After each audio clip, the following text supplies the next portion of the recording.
دو بجې شپې دي او یو فایټر جت د پاکستان د دارالامان شاه ساحه بمبارد کړه.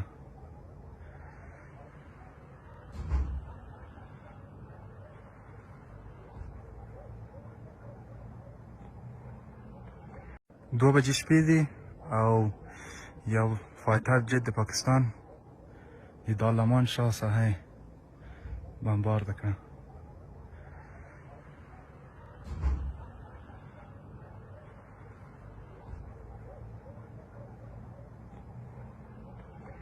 دو بجې شپې دي او یو فایټر جت د پاکستان د دارالامان شاه ساحه بمبارد کړه.